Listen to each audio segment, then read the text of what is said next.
ازيكم عاملين ايه؟ النهارده هنعمل مع بعض مربى التين. انا عارفه ان ده مش اوان التين، بس ممكن نعمل اي فاكهه تاني بنفس الطريقه دي بالظبط.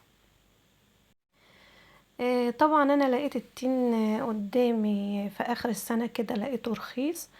الكيلو ونص ب10 جنيه. وهو رخيص ليه؟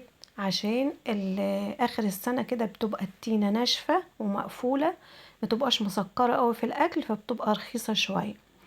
التينة دي بتبقى حلوة جدا في عمل المربى. انا بحب اجيب التينة المقفولة الناشفة دي كل سنة في اخر الموسم كده، واعملها مربى، بتبقى حلوة قوي معايا في المربى. بغسله كويس وانضفه واقطعه بالطريقة دي.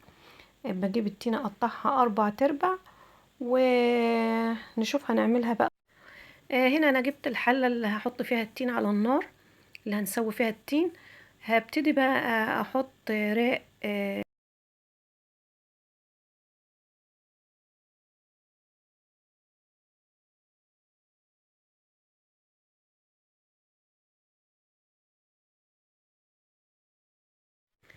وهنا بعد نص ساعة حطيته في التلاجة نص ساعة وطلعته. السكر بقى نزل المية مع التين. هنبتدي بقى نسويه على نار هادية.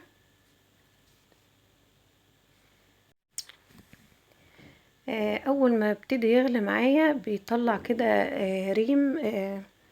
بشيله. افضل اشيل في الريم، كل ما يطلع ريم كده اشيله وانضفه كويس، عشان الريم ده مش كويس لو اتطبخ معاه. ممكن يعني ما يطولش معانا في الحفظ.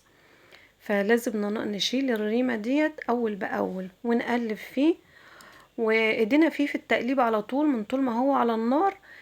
كل دقيقتين كده نديله تقليبة. طبعا هنا كان عدى عليه نص ساعة وابتدى يتقل والمية بتاعته تتبخر. هعصر عليه نص ليمونة. ونص الليمونة دي مادة حافظة، تعتبر مادة حافظة للمربى.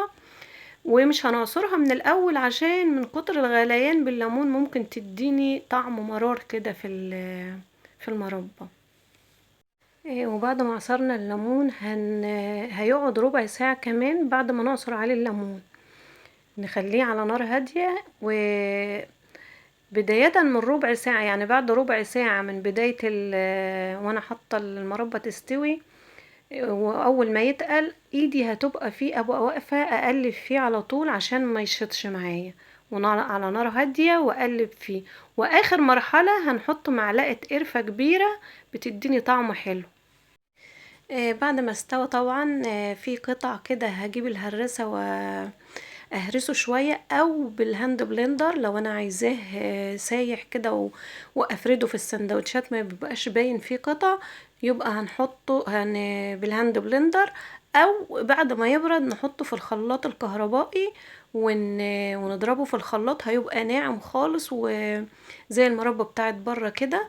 بس طبعا ده احلى بكتير من المربى بتاعت بره، وطعمه حلو. جربوه هيعجبكم جدا جدا، مش هتشتروا مربى تاني من بره. وهنجيب بقى برطمانات ازاز، والبرطمان لازم يكون معقمينه في ميه مغليه ومنشفينه كويس من الميه، ما يكونش فيه ميه خالص. ونعبيه في البرطمانات ويتحفظ في التلاجة. بيقعد شهر معايا في التلاجة، ما بيجرالوش حاجة، وبناخد منه وناكل منه. ويقعد شهر واكتر من شهر كمان، ما بيجرالوش حاجة. ولو عاملة كمية كبيرة كده بحطه في علب بلاستيك واحفظه في الفريزر. بيقعد فترة طويلة في الفريزر. اخلص علبة اطلع التانية. ما احفظش كله في التلاجة عشان ما يبص. ودي الكمية اللي طلعت معايا. عملت علبتين كبار وبرطمانين حلوين. يا رب الفيديو يعجبكم، وما تنسوناش في اللايك والشير والاشتراك في القناة. اشوفكم على خير. باي باي.